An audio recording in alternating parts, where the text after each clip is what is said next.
Hey, friends, happy Saturday. We haven't had a Saturday morning comics with you in so darn long.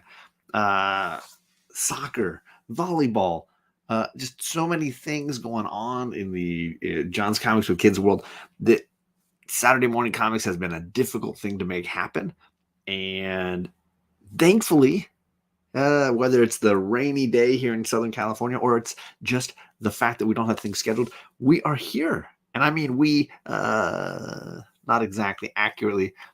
Kate is asleep. Her room is right through that wall. Charlie's awake.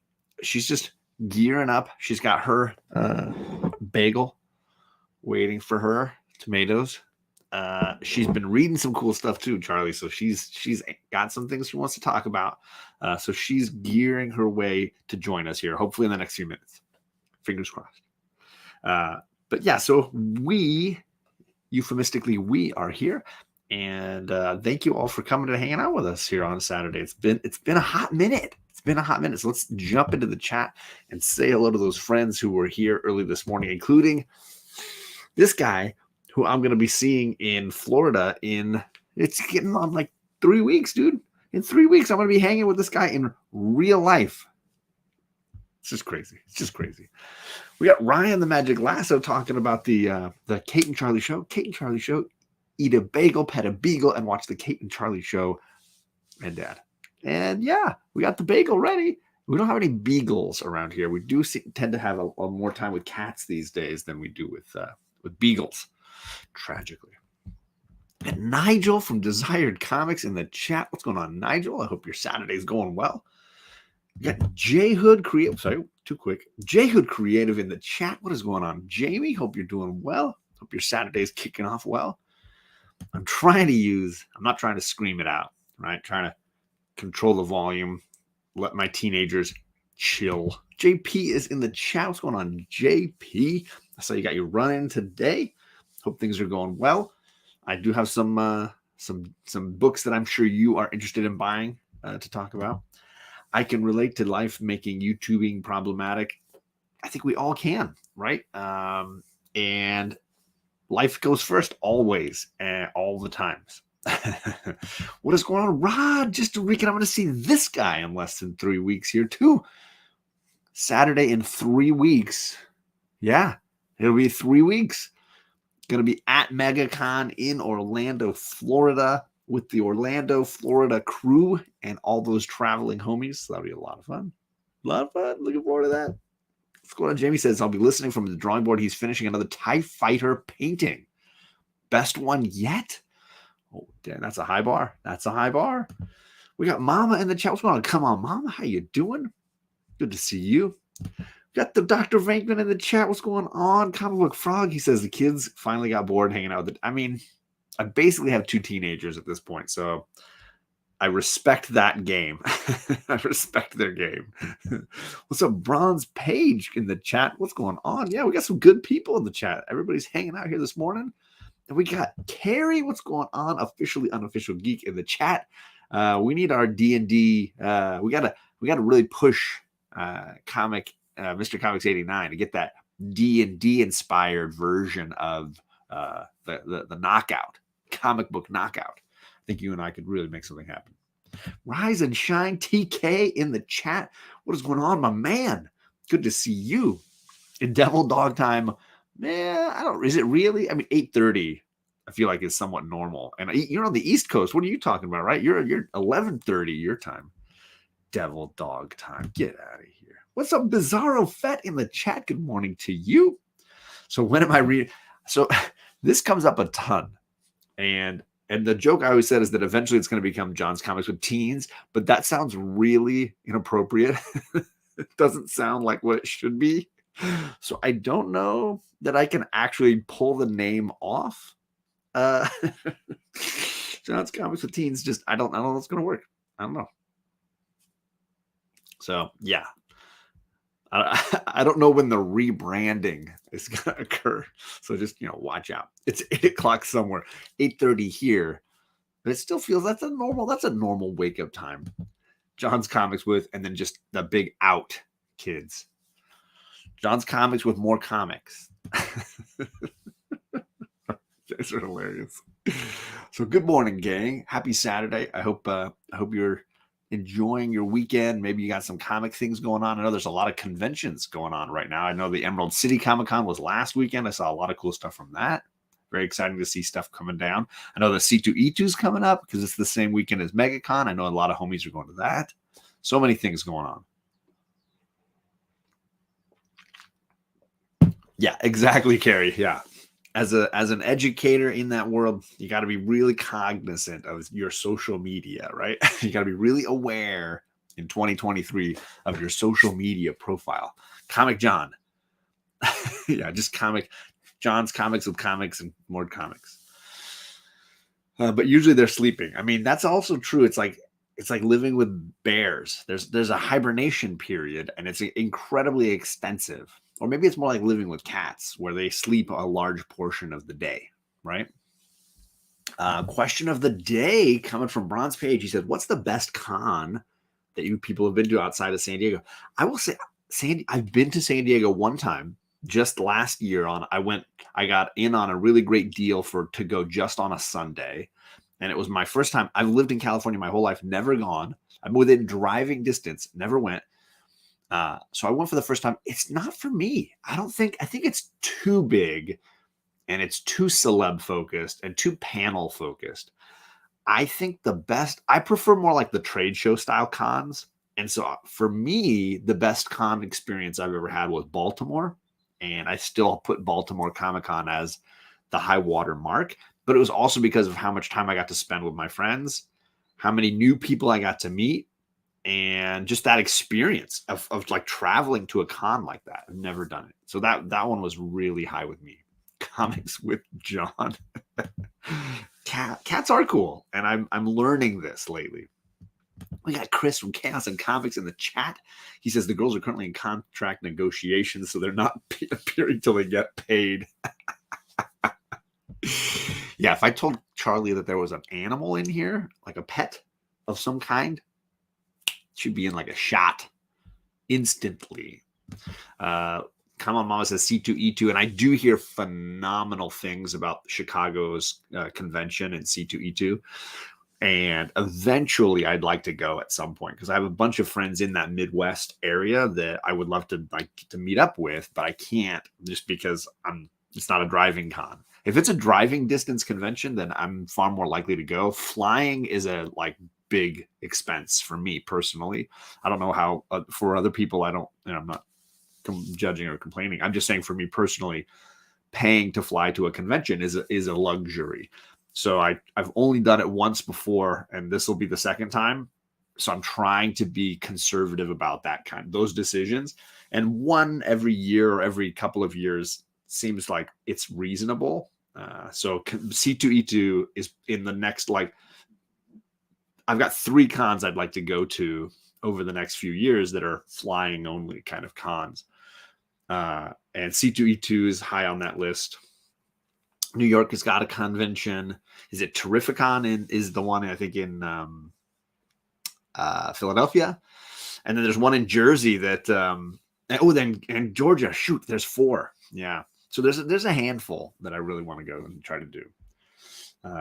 Is it just you going to MegaCon, or is the wife and family going to? We've considered it for a while, but it just doesn't match up with their vacation times and the dates that they're off. Plus, we've been doing a lot of volleyball trips. The girls have recently done, my wife and my oldest, I should say, Kate and my wife, have done 2 trips to Vegas just for volleyball.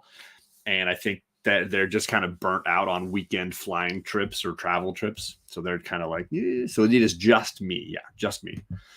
WonderCon is a nice one because it's drivable for me. It's right there by Disneyland in Anaheim. So I can it's actually closer than San Diego Comic-Con. So yeah, that's a great one. I totally agree. And hello to Kevin. What's going on? My neighbor to the north. Let's see. Frankman is saying I would want a walk down Artist Alley and say hello to a few writers I've had on my channel. That's awesome, right? That's the best part. And you get pizza for sure. You got to get pizza when you're in Chicago. Let's see. Coach Vic, what is happening, Vic? He says you can drive to Chicago. What? Get out of here. Not from any of the coasts. That's a long drive either way. Nobody wants to go to Jersey. I mean, I'll just leave that there for a second. I'm not even making the cons I can drive to this year because, yeah, obviously driving is cuts the flight cost down, but there's still the expenses that go along with going to a con, right? Besides just passes to get in, but you're going to want to buy a book or two. You're going to want to go, you have to pay to go out to eat. And if you're staying in a hotel, I get it. I totally get it. You sound, just get a motorcycle and easy ride it. There you go. That's John's comics with bikes. John's comics with Harleys. Let's see. What do I miss? WonderCon sounds like something I'd enjoy. Yeah. It's a really great convention for, it's got a lot of anime, a lot of toys, a lot of course, comics, statues, and it's less focused on like celebrity stuff. It's also got proximity to Disneyland and all the hotels that are in that area. So it can be somewhat more reasonable that way. The airport is not super far away. So you could conceivably just Uber everywhere you want to go and save yourself renting a car because the distances are very short. I think WonderCon is very functional as far as being in that metropolis, if you can call Anaheim a metropolis.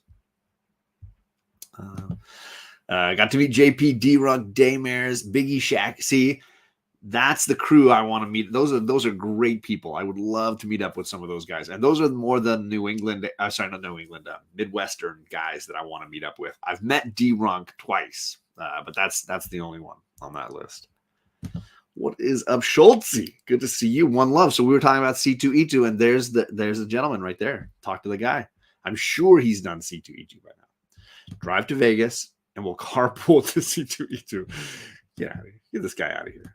Talk about chaos. What is going on, Jason, the Southern Comic Geek, in the chat? What's going on, Jason? I don't know if he's doing any cons, but he is a guy to meet up with if you can. Yeah, Jason, I wasn't sure what cons you might be attending this year. I know you get to a lot of good cons when you can. Backseat driver, good to see you, sir. How are you doing? Just talking conventions and books. What is going on? Captain Comics, ahoy to you, Steve. Hope your Saturday is going well. I've only flown to one con. Getting everything back home can be a nightmare. So that's the thing. The benefit of MegaCon for me is I have a nice group of friends that are in that area. I could always leave them a little cash and leave them the books and just say, hey, when you get a chance, can you ship this? So people like White Whale Comics, I can just kind of say, hey, can you ship these? No rush. When you get a chance, you get the boxes and materials, just ship this. Here's the money to ship it. So if I got like 3 or 4 slabs and I couldn't fit them to travel, I could definitely do that kind of thing. But I totally agree. Getting things back, especially if you're buying a lot of stuff. Logan and I hit up a small con last week outside of Indianapolis. Hope you did well. Hope you got some good stuff. I can travel the country with you, John. There we go. TK and I just biking, just hitting the road. What is up, Nick, the comic nerd? Good to see you. Oh, is it Southern's birthday? No, that's a joke. Sorry, never mind. You guys are the birthday jokes. I always get lost. My bad. What is up, Shattered Glass? What's going on, Tyler? Good to see you, sir. How are you doing? I'm going to be doing a couple of chapters from Harry Potter 4 over the weekend. At least 2, maybe more if the rain keeps up and we're just chilling around the house. But I know Tyler's been listening to those along with a bunch of other friends and homies. So I'm planning to get a couple more at least done this weekend. Come to Indianapolis? Yes, that would be fantastic. I've never been to Indianapolis. Never. I'd love to do that. Love to go to San Diego or New York, but I think that might be too big, right? San Diego was too big. I think I'd love to go to New York, but I'd probably only go to the con 1 or 2 days. I'd do other stuff most of the time, but that's just me. I live driving distance to Chicago, but I hate all the stupid tolls. That's all. Hey, more challenging costs, right? Yeah, for sure. Totally agree. Gen Con. Okay, that's in Indianapolis. All right, there you go. What books I gotta hold? Tolls in Illinois. Yeah, that's probably gonna be rough, right? So yeah, I'm hoping to get a few more in. We're closing in. I think we've only got 10, 13 chapters left to go. So hopefully that'll be clearing out. Will there ever be more stop motion Lego action for the channel? I would love to get back to that at some point for sure. Those were a lot of fun. A lot of work, but a lot of fun.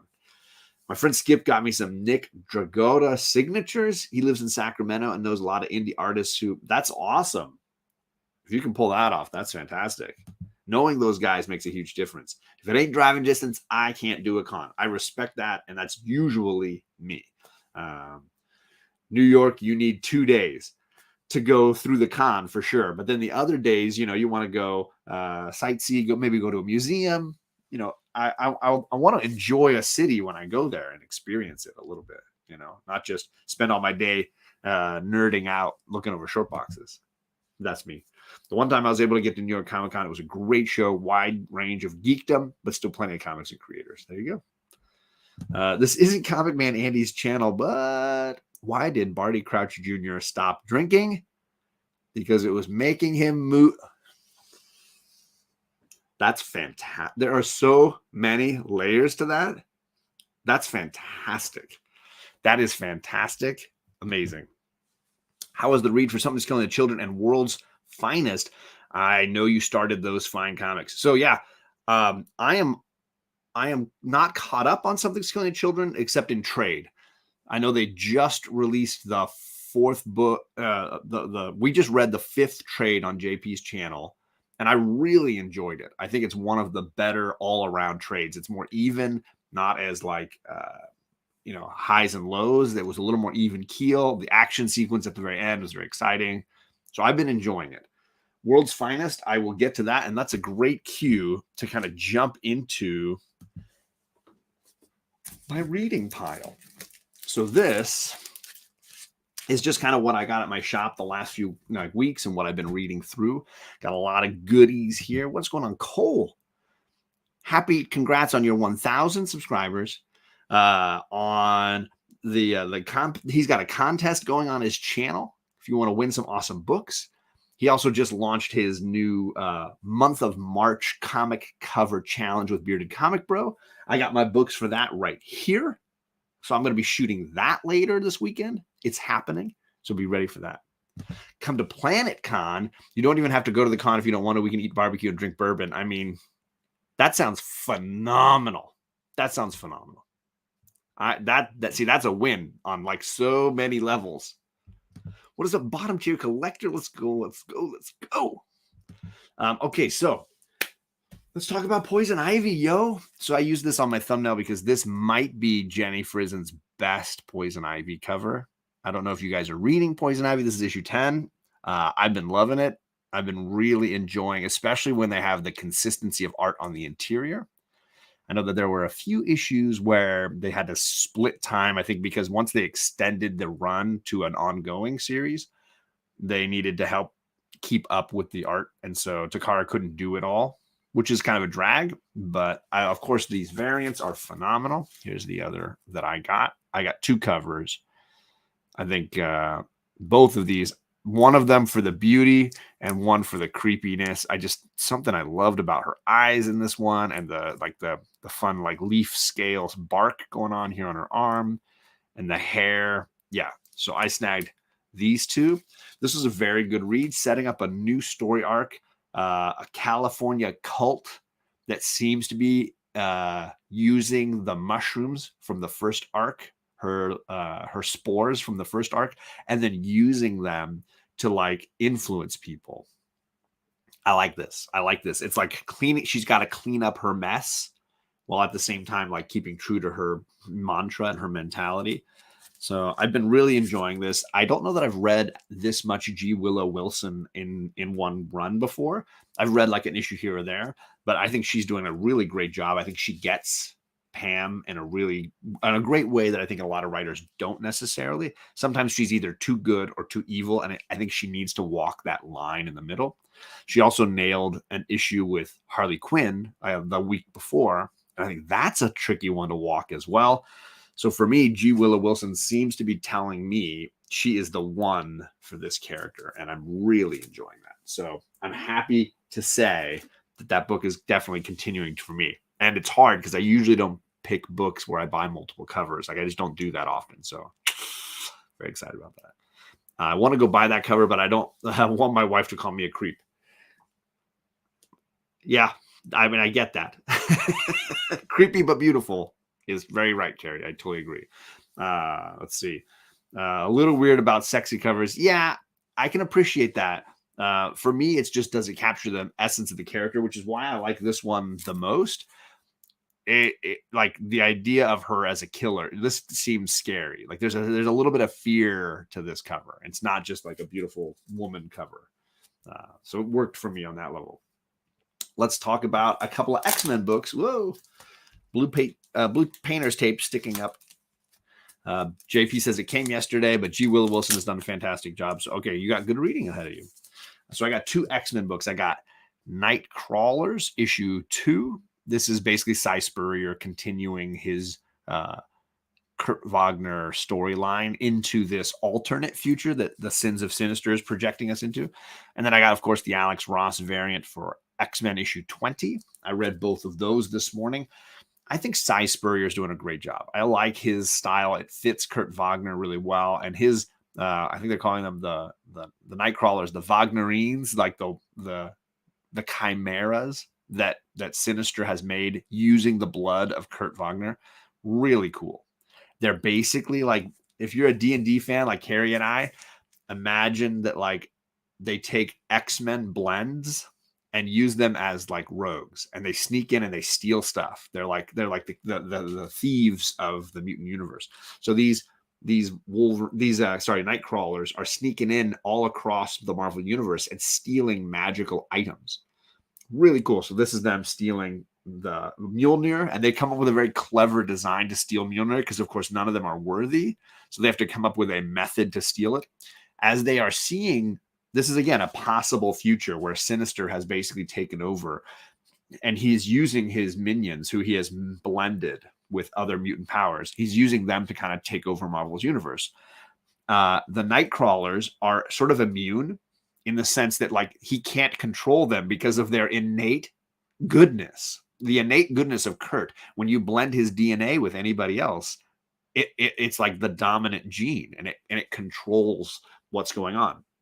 So they've decided to do the best they can, which is to steal all these magical artifacts across the Marvel universe and stockpile them so that Sinister's minions can't possibly take over the universe. So they're kind of like corrupting the problem here. But the problem, they're also being led by a Sinister clone who may be nefarious in her own way. So it's hard to know what's really going to end up happening, which is the drama and the fun of it. But I do love Cy Spurrier as a writer. I think he's really doing a great job. Nick says, I went right to Nightcrawlers and it didn't work for me, Cole. I was upset. We should get a group together and talk Marvel tabletop game. Ooh, that could be fun. So Cole says, I weirdly bought Nightcrawlers. Then I read up to issue 5 of like X Factor, New Mutants, X-Men, and maybe another book. Can I read that or am I going to hate it? So the challenge is I will say, as much as I enjoy the X-Men, I think the rollout, what's up, Chad Bear? The rollout is the problem. So they put an issue number 1 on it, but it's not an issue number 1. You can't just read Nightcrawlers. It's basically their modern Marvel way of doing an event. And rather than just have 12 issues of an event, what they do instead is have an issue 1 of Sins of Sinister and an issue 2 of Sinister.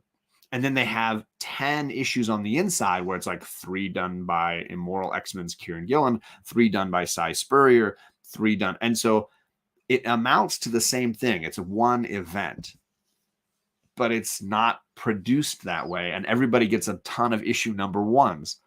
There's an issue number 1 of Sins of Sinister, an issue number 1 of Nightcrawlers, an issue number 1 of Immoral X-Men. And so the problem is, for a casual reader, it's hard to know where to go into something like this, which is why I think it's a bad way to jump on. Like an event, especially a Marvel event, is a really rough way to jump in. And that's the trouble. So Chet, the X-Men fan, wants to see the shirt. She is wearing, this is a shirt. It used to be Kate's, right? Yeah, she lets me wear it. One of her Jim Lee X-Men shirts. And yeah, there you go. We got you, Chet. You know, like, raise them right, man. Raise them right. So for those of you wanting to get into X-Men right now, I would say wait till Sins of Sinister wraps, or go back. I think Immoral X-Men, Immortal X-Men by Kieran Gillen, which started last year, would make a great solo read. You could read Immortal X-Men 1 through 10, I think it is, and it's just a great read. But it's just tricky otherwise. And then we've got X-Men 20, fun stuff going on with the Brood and Carol Danvers and Captain Marvel storyline. So this is fun because I'm reading the original stuff and then to also read the more modern stuff. It's been kind of fun. Okay. Officially, I had a rock star, whatever the rat race was called. Boom, boom. Diplomat class. Okay. I didn't like Starfinder. So these guys are talking about tabletop games. Gotcha. I got it. Because there you go. Bottom tier Starfinder is a space type tabletop role play game. There you go. Look at these guys. I love it. My nerds. You guys are my people. Ignacio, what's going on? Iggy, how you doing, man? Good to see you, sir. It's insane how smooth the transition from Jim Lee to Adam Kubert is on the run. Great call. Yeah, great call. Art styles matched really nicely. What's going on, JD? Our Disneyland homie. What's going on, man? Good to see you, sir. And we got Old Wolf. Tony is in the chat. What's going on, Tony? You didn't hijack anything, Cole. You're good. You're good, brother. Tabletop games, X-Men. You're doing everything right in my chat. Doing everything right there. Iggy can design character profiles. That's hilarious. So Charlie, how's your bagel? Good. You want to eat for a little bit first? Should I keep going with what I'm doing here? Yeah. All right. I shared these off the other day, but I did read Cosmic Ghost Rider 1 finally, and I got the John Jang, thanks to Legion of Comics, I got the John Jang 2-pack of his variants for this book. I think what I'm going to do, and I can't decide which one I like better, but I think what I'm going to do is give one of these away as a gift at some point, and I can keep the one I want to read and keep one of the ones in the nice Mylar bag. But these are just, I just love a good Ghost Rider or even Cosmic Ghost Rider variant like these. They just look so good. I think I'm going to keep the Virgin variant, actually, now that I think about it. I'll give away the trade dress and somebody can check it out. Yeah, Cosmic Ghost Rider was fun, Carrie. I thought it was a really enjoyable read. I can't remember the team on this. Ooh, I've already forgotten the name of the creative team on this, but I'm probably going to be checking out at least one more issue just to get a sense of it, of what they want to do with it. I think the character is tricky because he's part comedy, part graphic violence, so it's like a tricky balance, I think, to get that right. X-Men, just as many as Batman titles, only the constantly crossing over, unlike Batman. I mean, that's true. That's true. Let's see here. We got Jennifer from Comics Will Break Your Heart. What's going on, Jennifer? We're having bagels. We're talking comics. It's just a good day. Sorry, I missed Dr. Doom. Dr. Doom's fan club was Stephanie Phillips is, the writer. Okay, there you go. And I haven't read a ton of Stephanie Phillips either, so it's my chance to kind of get her take on this character, which I do think is a tough character to write. Cates created a really interesting character, but then he killed him off right away. Spoiler alert. He killed him off within 3 issues or 4 issues. Then he went back and tried to, give him another life. And I think that's where he struggled to become as relevant. Big Daddy Ross is in the chat, getting out of work early in the morning here. Good to see you, sir. Is it? It's not. I mean, hey, you do you, brother. You do you. Chillmonger in the chat. His head has the perfect dimensions for a comic book cover, right? Right.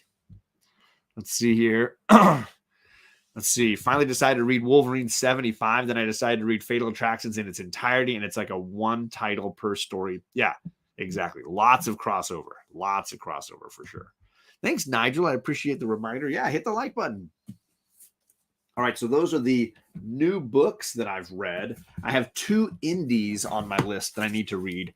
I got Red Zone because I heard Cullen Bunn and Mike Deodato nailed this from AWA, and I really enjoyed The Fourth Man that Deodato did about a year ago. It was one of my favorites from 2022, so I decided to grab issue 1. And I got issue 1 of Lemire's book, Phantom Road. So these are my today reading. I usually save indies for when I can focus more on them. So those are on my list. If anybody's read those, let me know. Happy to hear that. Are you going on Near Mint Sunday? I hadn't heard. Is that the local trade show? I think it was the show you were talking about. I have a soccer game. Charlie's got a soccer game, so I don't think we're going to any of that. Sorry, I missed. Yeah, Cullen Bunn. I've had some of his books that I absolutely adored. Absolutely adored. Don't have bagels. Now you want one. I get it. Didn't love Phantom Road, says Cole. Okay. Borinkin Comics, que onda? Good to see you, sir. I hope things are going well. Then we got someone who did like Phantom Road, so they're back and forth. Dooms Club read both, liked both. There you go. Good to hear it. And I think you were the one that put me on to the AWA Red Zone. I think you were the one that put me onto that. Phantom Road was great. There you go. So I got a lot of interesting books ahead of me. I'm happy to hear that. Pop is here in the chat. It's my dad. What's going on, Dad? He says, I've been gone for a while, back today because the wife is at the volleyball game and baseball was rained out. Well, we don't have any sporting events today, so it's a later, chill morning for us. So definitely nice to enjoy that. I think I need to stop reading Lemire and single issues. I've taken to doing that for Tom King. I read his stuff in hardcover trades and things like that. So I totally agree. There are definitely artists, writers whose work works better that way. And speaking of that, I snagged World's Finest, the hardcover first 5-issue volume from Mark Waid and Dan Mora. And Charlie and I have been reading this the last couple of days. I got it mostly because I think Dan Mora can draw. Holy cow. I love the art of Dan Mora. And I think his work is what made me want to buy this. Absolutely phenomenal. And I was like, it's going to be worth it. It's going to be worth it. And I've heard so many people tell me how much they've loved this series. So do you want to talk about it, Charlie? All right. So it's Charlie's turn. We're going to turn the mic over a little bit. Yes, I did hear the Tom King news about his Wonder Woman. Very exciting. I'm curious on his take. Okay, Charlie. World's Finest. So I'm almost done with it. I agree with you. Like, I really like the artist. I like the way he draws Robin. Not because he looks a lot like. And this is Tim Drake Robin, I think. It's not. I don't think it's. Yeah, it's the older Robin. It's not Damian. No. So it's Tim Drake Robin, and he's with Supergirl for parts of this story. Yeah, I also really like the way he drew Supergirl. That was really cool. Sure. The storyline's really cool because, like, I'm learning about it has to do with like the Shang dynasty, which I'm learning about right now. So I like that was really cool because I could kind of be like, oh yeah, I know when that happened. There's Robin and Supergirl traveling back in time, ancient Chinese dynasties. Also, like the time travel was really cool, right? And like I just like the way he drew everything. It's really colorful. You get a lot of other superheroes mixed in. Obviously, they've got Green Lantern. I was just noticed when I was flipping through. The entire Justice League appears at least at one point in the story. Gotcha. Yeah, there's a little Hal Jordan going on. Sorry, I'll cover me and not you. And I got to see like a bunch of like DC like villains that are more like Superman's villains that I haven't seen very much of. Sure. Which is really cool. Right. But I didn't know they like existed. Metallo starts right off at the beginning, right? Isn't he the one that they battle right in the first? And then Poison Ivy's there. Which is really cool. Give me Dan Mora drawing Poison Ivy. I'm in. She was so cool. Right? She's attacking the Daily Planet at the beginning. And you got Metallo. Yeah. Creepy Metallo. Right there, right? Oh, is it Dick Grayson? Oh. I didn't realize that this was supposed to be that long ago. Really? Good to know. I was clearly not reading it closely enough. Let's see some other people saying reading Seven Sons from Image and really digging it. We're talking about it Tuesday. I feel like no one talks about Seven Sons. Let's see here. People talking about the Tom King Wonder Woman news. Got to get the phone charged. Thanks for coming by. Bottom Tier Comics. World's Finest has been really exciting. It was good. A lot of Easter eggs and nostalgia, but enough new to be interesting. Dan Mora art is a plus. Look, a lot of love for Dan Mora going on here. Charlie's voice is maturing too. Oh my God, we'd be old. Coach Vic is saying hello to folks. There you go. Okay, I'm glad I'm having these people help me out. Super Russ 9000. What is happening? Contract negotiations didn't stall out for Charlie. She is back. Yeah, she's back. Sorry. So you said Superman villains that you don't know, the Justice League, time travel, ancient Chinese culture, great artwork. What else do you need? I don't know. Jason is also my favorite Robin, so. He's my favorite Robin, too. People with good taste. I think people with good taste say that. Yeah. But I also think I say that because of the animated series. I knew you were going to say that, yeah. Because it's like, we don't have anyone else. But yeah, it's just the one Robin, and the animated series is so phenomenal. So good. And they use Robin really, really well all through that series. Later, they give us Tim Drake, right? In the Batman Return of the Joker, there's a Tim Drake storyline where he kidnaps little Robin. And he turns him into a little Joker. Tries to make a little Joker. He does, and then they get him back. Right. So there you go. Because he's smart. I knew Charlie was smart. There you go. We knew that. Ooh, Carrie Kelly's a fun one. Yeah, you've seen Carrie Kelly, Robin, the blonde-haired lady. Yeah, who was Robin. Wait, I thought she had like red hair. So she was a ginger. I mean, maybe red blonde. I don't know that ginger's not usually a nice way to say that. Oh. The best Robin is Tim. So I've heard a lot of people say this. A lot of people feel that. I've never really like seen Tim. I've never like read anything with Tim Drake. I've never seen anything with Tim Drake. So yeah, it's really the only Robin I've ever seen with Damian and short red hair. There you go. You were correct. J Hood says people have opinions on Mark Waid. I think he would make a good editor-in-chief for DC. I loved his Daredevil run. I liked his Justice League run back in the early 2000s. So I'm a big fan of Mark Waid. I haven't read a ton of his stuff, but those are the things I've read that I've enjoyed. And now this one, right? Well, let's see here. Just don't care. You don't have any hair, Iggy. What are you talking about? Come on now. What are you talking about? I want to go over one other indie that I've read recently. I'm gonna get more food. You want to get more yogurt or something? Yeah. Okay. I finally read Extremity by Daniel Warren Johnson. It was the only one of Daniel Warren Johnson's books that I had not read. And I got volumes 1 and 2. It's a 2-issue mini or maxi series, I guess you could say, from Image Comics. And it covers 12 issues, I think. Yeah, 12 issues in total. It's kind of a sci-fi story about a civilization, sci-fi fantasy maybe, civilization in flux, a planet with like several different layers, strata, and about cultural status, monetary status, class status, and battling between levels. It has to do with like ongoing civil war and strife. These different cultures and strata have been battling one another. Now, not really taking the time to understand, everybody blaming, oh, you started. No, you started it, kind of a thing with these cultures for so long, this embedded strife. And so the focus is on 2 families, primarily the one on the lowest strata working their way up. And then the villains have been at the top and they're trying to defend it, and very powerful.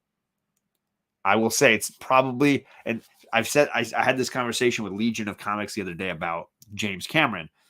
Avatar 2 might be my least favorite Avatar movie, but it's not a burn because James Cameron just makes really good movies. And so in general, to say that it's my least favorite still doesn't give it a bad grade. And I would say the same is true for Daniel Warren Johnson. It's probably my least favorite of his books, but still really, really good because his other books are just absolutely exceptional, like mind-alteringly good.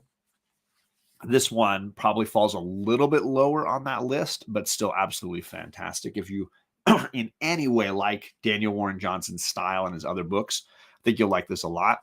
They also spend a lot of time looking at the power of art to solve problems in cultures. And I think as fans of comics, and we obviously appreciate artwork and value what an artist can bring to a culture. I think there's an interesting look at that when a culture is built around war. What can an artist bring to that civilization to maybe right the ship a little bit?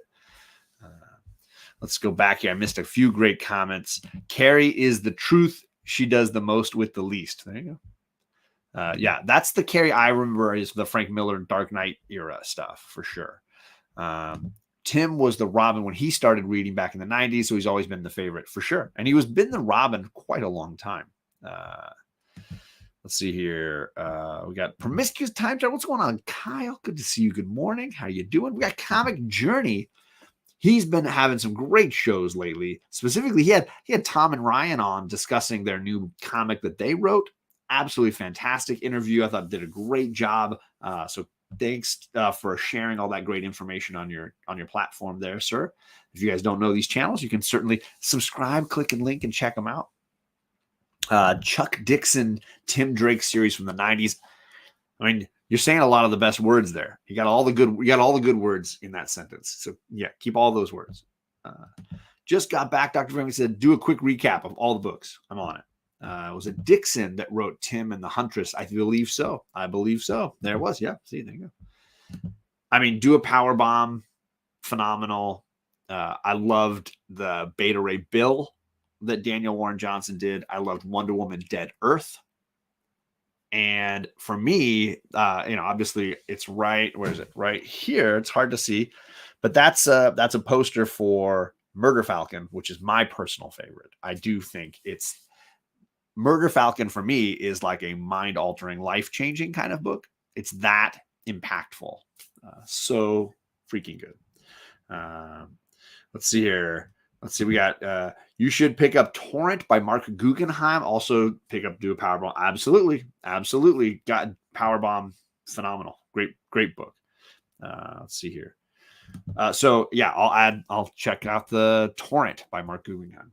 Because if it's anything as good as these other ones that we were throwing out, absolutely worth it. So there you go. Extremity. I had a hard time finding this one. I don't know that it's out of print. I just don't know that they're producing as many of it because it's just one of the older ones. I think it's the first Image series that Daniel Warren Johnson produced. Cried like a baby through Falcon and a revelation. Absolutely. The best book I read last year without a doubt, and leap by leaps and bounds. Yeah, facts. So Charlie's going to get into a yogurt. I want to thank a community member. So if you guys don't know Chad, Barbarian Kung Fu, Chad has several Instagrams, but all of them worth your time. Enough said.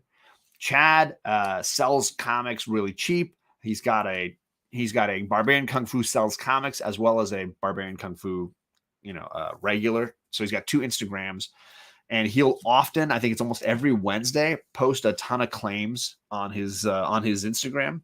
And you can scroll through and say, oh, that's $1, that's $5. Sometimes there's keys that are more expensive, but it's just a claim sale. You can just, I want that book. Claim. I've been buying books from Chad for probably about as long as I've been in this community. Yeah, she's been here. She's been here a while. She's been coming in and out. But I do recommend, if you like claim sales, if you like just easy purchases through Instagram, Barbarian Kung Fu is your guy. And here's what I got from him recently. I got this hilarious issue of Action Comics. This is issue number 593. The story has to do with brainwashing Superman and Big Barda to get it on, and Mr. Miracle having to try to break it up. I think it's hilarious. This issue is one of the more ridiculous and fun, silly, odd, quirky issues of Action Comics, and the cover is phenomenal. I love Big Barda, and yeah, this cover is just excellent. And he had this for really cheap, so I had to snag this. I got that. I also upgraded a copy of X-Men 147, Uncanny 147. So you can tell the upgrade, hopefully, by the quality of the color, just there to there. This is my copy that I've had for a long time. I've been looking to upgrade. It's got a lot of fading to the color. The background looks blue and Angel looks orange. But then you look at the new one I got, Angel is red. The background is purple. It's just a nice upgrade to an issue of Uncanny X-Men that I needed. So you can just see, yeah, side by side, you can really see the color differences to the background, to Angel specifically. Yeah, so that means I have a copy now that I can give away, which I'm very happy to do, and a copy that I can upgrade in my run of Uncanny X-Men, which I'm slowly doing. Get out of here, Chet Scotland with his 9/8. Get out of here. So I buy books from Chad just because I generally get really good deals. He ships really safely. and I support somebody that's awesome. So there you go. I love doing that. The last thing I got from him is part of a new run that I've been working on little by little. I got Ms. Marvel issue 22. Wow, don't want to drop the other ones in my lap. Sorry. So he had one of these for super cheap, although it's got some creases going on up here. I'm just trying to collect a single set of this run. If you don't know, this is Chris Claremont writing, and the original Carol Danvers superhero story arc. 23 issues. It's an easy run to collect as far as the quantity goes. It can be expensive because the keys are somewhat plentiful. So I'll show you what I have so far. I recently went with Charlie after one of her soccer games and picked up issue 5 with this awesome Vision cover. So cool. My birthday book, issue 6, June 1977. Had to grab that one. Grotesque shall slay thee. And issue 7 with MODOK. Looks like they're in some kind of a gladiatorial battle. So I snagged those 3 to go with, of course, the trilogy that I've had for a short time now of Mystique cameos, 16 and 17, and her first full appearance here. So those are the Miss Marvel issues I have so far, a 7 out of 23. So on my way to collecting the run. There's a few keys left. Of course, issue number 1 is a somewhat expensive book. So I used to have a copy of issue 1 and I sold it. Oh no, I didn't actually. I gave that one away as a prize package. I think Flaco Rincon might have won that from me actually. So I gave that away, but I need to go and get a nicer copy of it at some point as well. I think it's a great run, as Chet is saying. A fun version of this character, Carol Danvers. My favorite version probably of the character, just because I think Chris Claremont really got her, and I like the way he used her then in the X-Men run he followed it with. So yeah, I even went and created a little like spreadsheet for myself to kind of like keep track of what I got. I'm not a super computer guy. It's a literal spreadsheet. I do have it in my phone as well, but I like to see it. I like to highlight it and cross it out. So there you go. That's what I purchased lately. How you doing, Char? What? You have some doubles. I have some doubles I can part with. Let me know what you need. There you go. I just did let you know what I need. But yeah, let me know what you got as far as those issues, and let's talk. So Charlie read something recently. I got a stack here. These are a stack of different X-Men series that I've been reading through. Uncanny X-Force, Wolverine and the X-Men by Jason Aaron, and most recently, Charlie and I both read The Astonishing X-Men by Joss Whedon, and Charlie read the whole run too. What'd you think, Charlie? I didn't like the ending. Didn't like the ending? Why is that?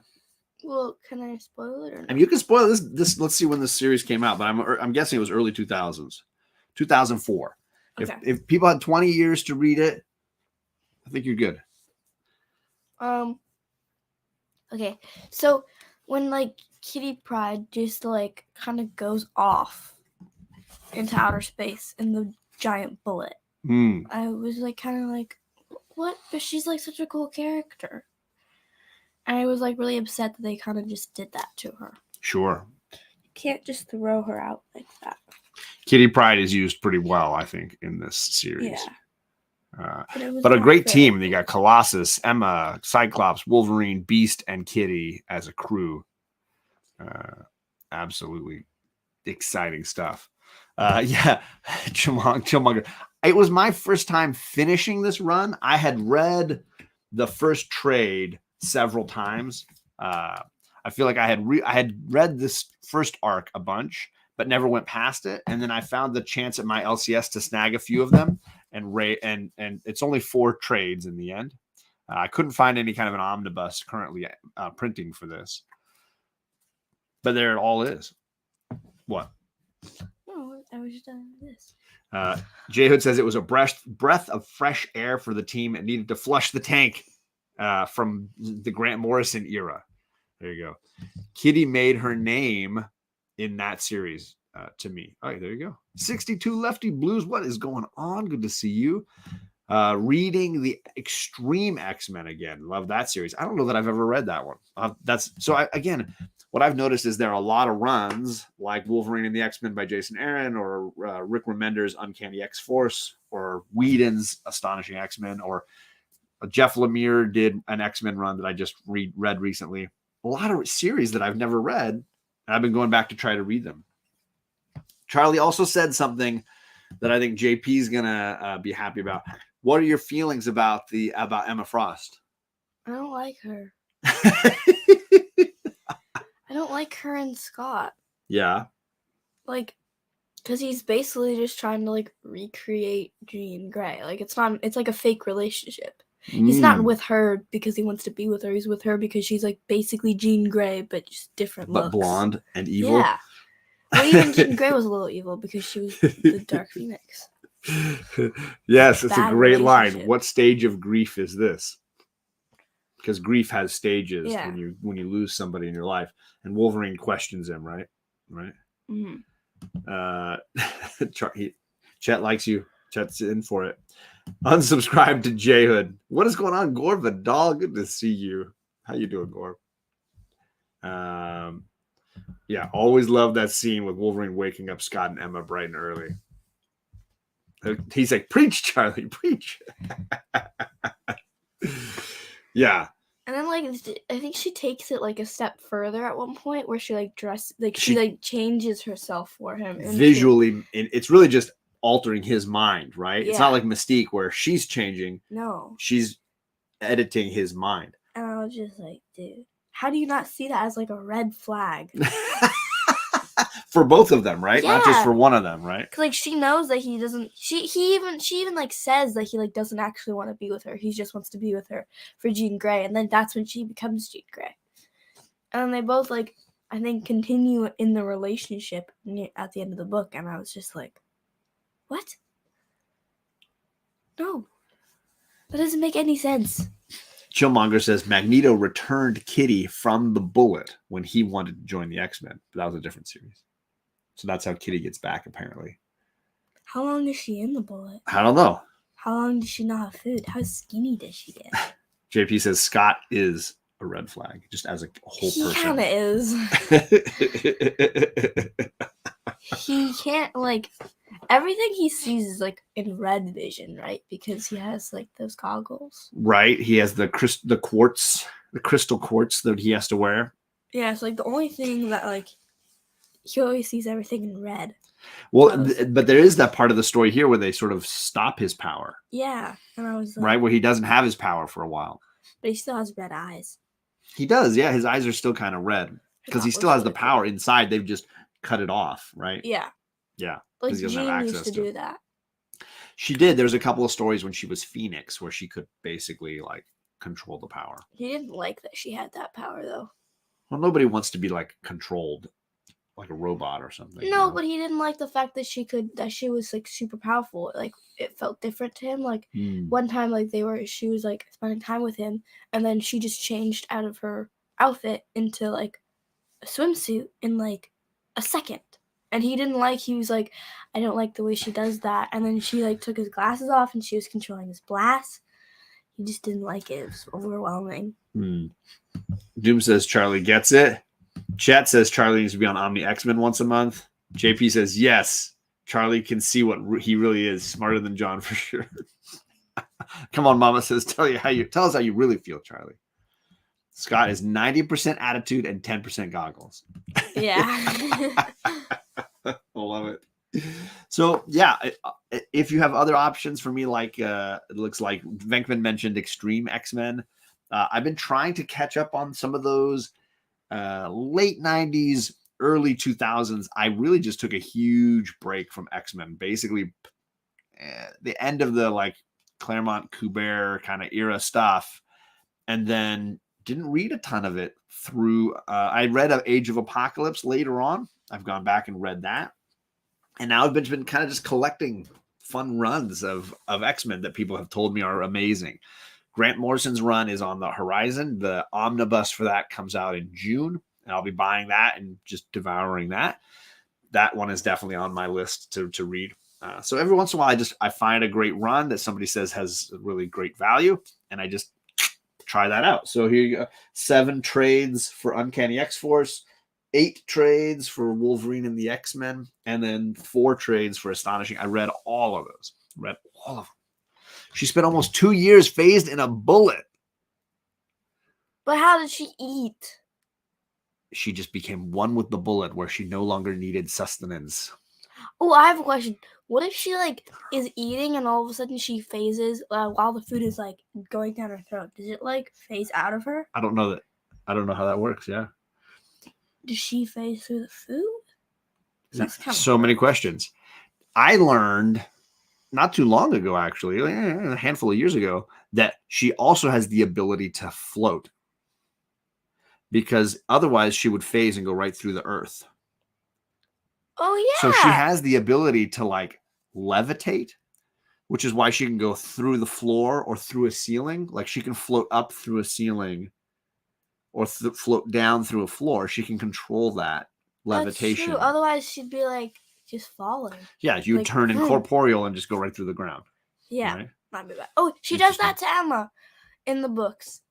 Where like puts her into the floor, when she's bad, right? she just puts in the floor. Yeah. And then Emma had to be like the drama queen, and like when she went back together, she was like, I don't deserve to leave. And Kitty was like, just shut up. I've seen her fighting with a sword because Kurt taught her how to sword fight. Yeah. And she can make the sword go invisible and then reappear. So like somebody swings their sword and she can go invisible and then make it reappear on the other side. That'd be so helpful. So sword fighting is very hard to, and then she can make parts of her body incorporeal and parts not. So the other person's sword would go right through her, but her sword wouldn't.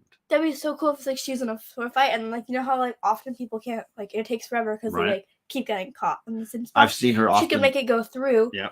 And then stab him. I've seen her put things inside of someone's head and just say, I can make it turn to real again, right? She did that in this She put a gun in somebody's head, right? No, she took like, I don't know, it was like something some piece of like metal, right? Or something, and she put it through Colossus's head. And could turn it, if she turned it to, he'd be dead. To solid again, right? Kill somebody. Brubaker did Brubaker did a run that I haven't read, so there's another X run that I should check out. Good morning to JG. Happy Saturday. I think at some level Scott likes Emma, that Emma controls him because it frees him from being responsible. He's responsible for so many things, and that's fair. That's fair. Ask Charlie who debuted first. Kitty.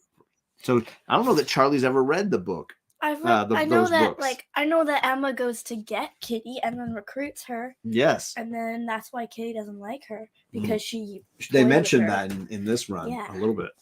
So I don't remember it's a trick question because it's the same book. But don't we like see Kitty before Emma? No, it's the same comic. The Xavier's crew and Emma Frost's Hellfire Club both come to recruit Kitty at the same time. Yeah, and so they both appear in the same one. Technically, Emma gets there first, and then Xavier comes out, and then they have like a mind thingy.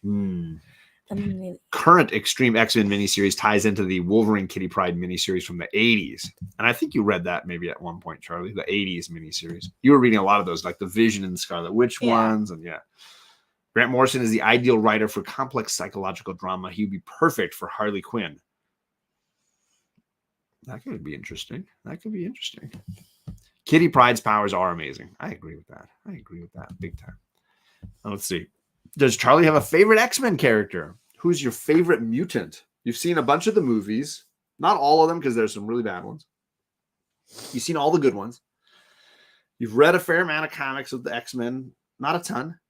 Not her favorite. She's a big Archie girl. Loves her Archies. Loves Batman. You got some Flash you've read. Mm-hmm. Okay, so then X-Men. Do you have a favorite X character? For like superheroes. Well, I mean, are there any non-superhero X-Men characters? Like the villains. Gotcha. I would say Mystique. You like Mystique as far as the villains go? Yeah, heroes. I would say Kitty Pryde, and I'm like in the middle, like neutral, like floating off.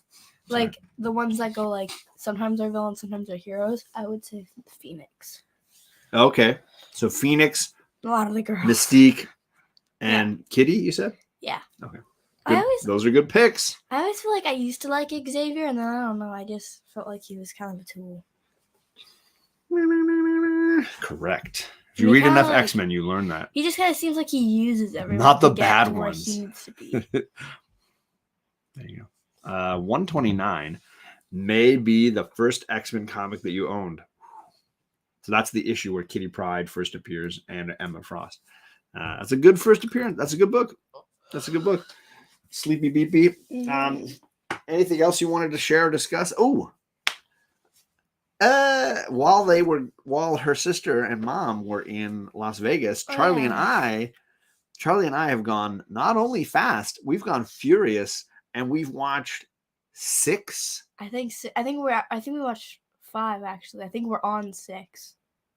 Fast and the Furious movies in order, except for the Tokyo Drift, which we watched out of order.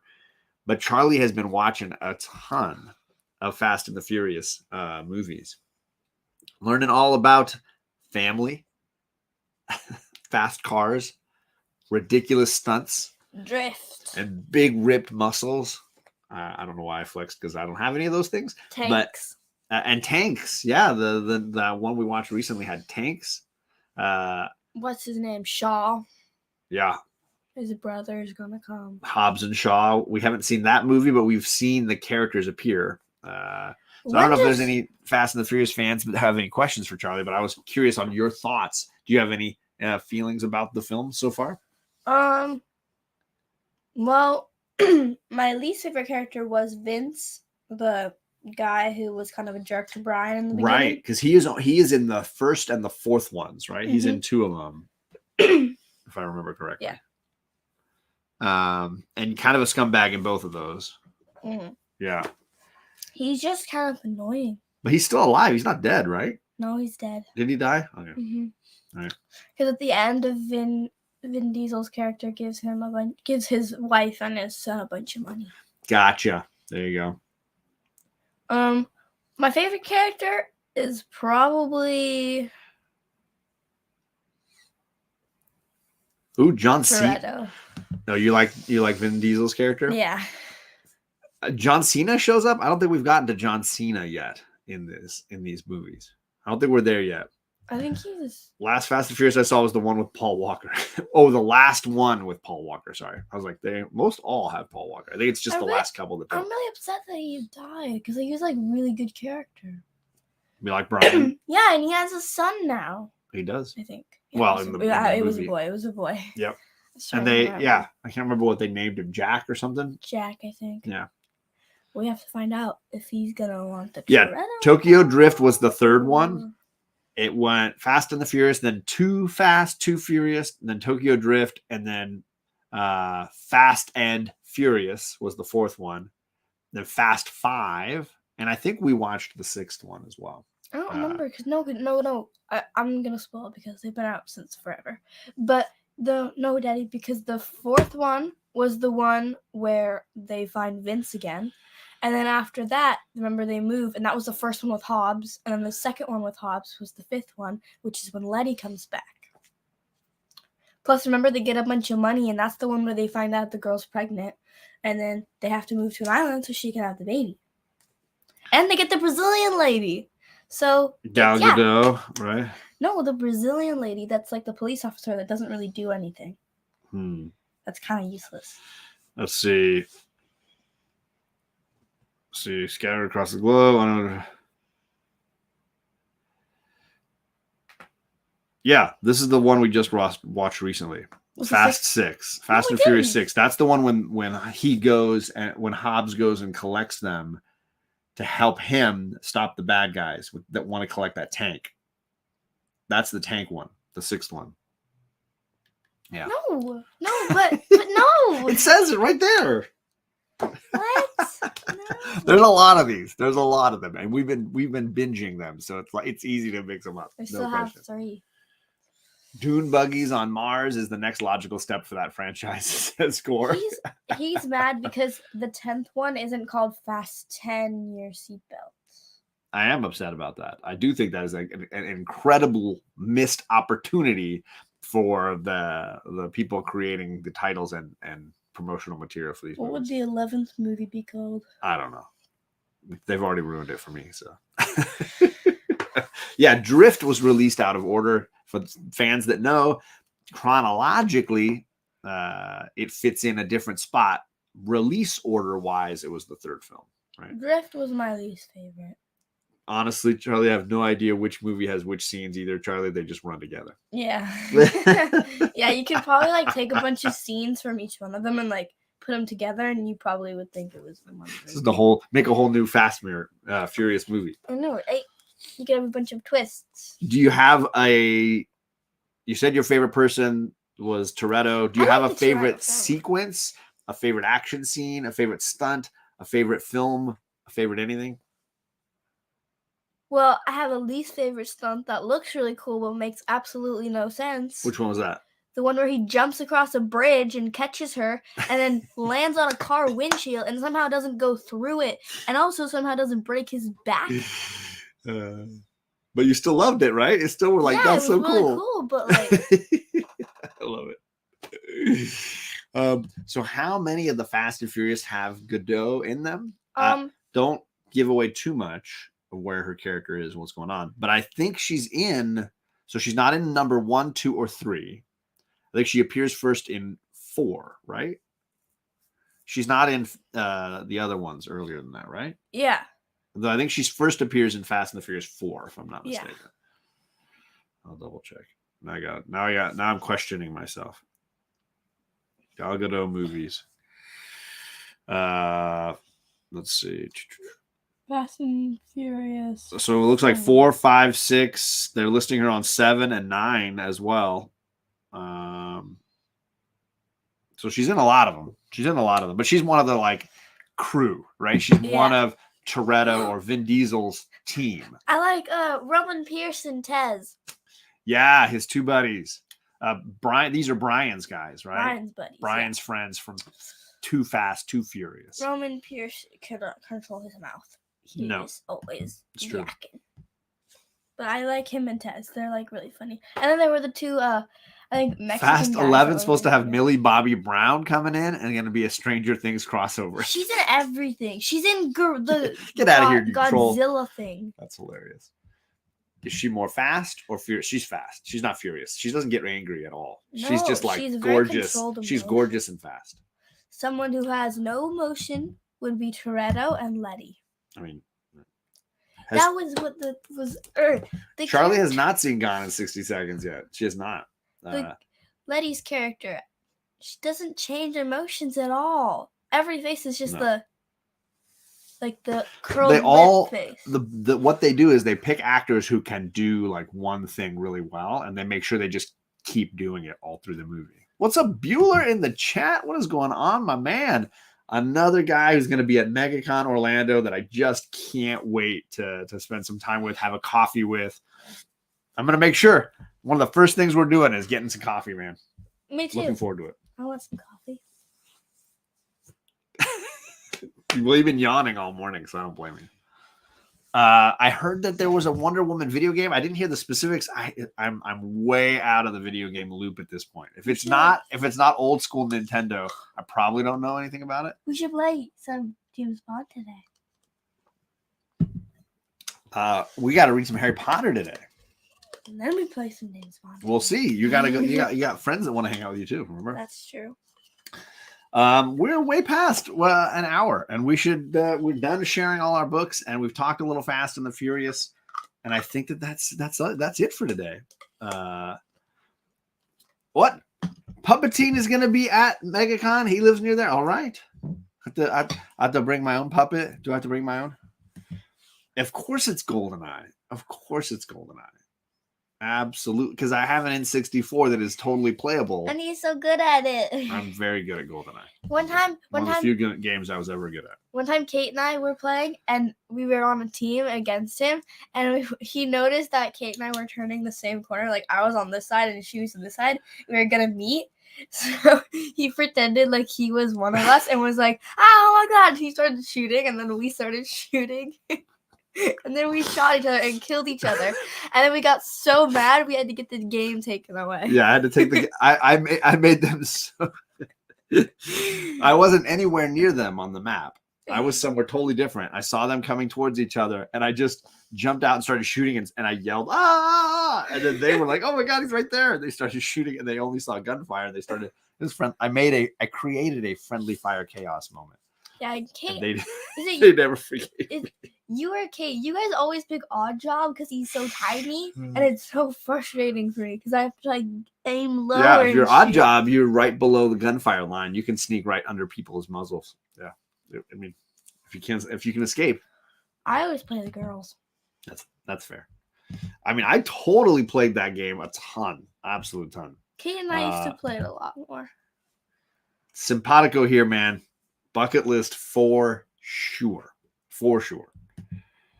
We're gonna go. We're gonna get on with our day. I thank you. So many people were hanging out with us. Thank you all for spending a little time on your Saturday to hear us talk comics and movies and I don't know whatever else we got into. So I appreciate everybody for making a little bit of time to hang out with us. We're gonna go. We should be back later this weekend with some Harry Potter live stream times. So see you then. I'm gonna be on D&D Sunday night. And then I'm hosting Omni X-Men Tuesday, and we're talking God Loves, Man Kills, arguably the greatest X-Men comic book created. So hopefully you're there. Chet Scotland will be there, and it'll be a darn good time. But until then, peace out, guys.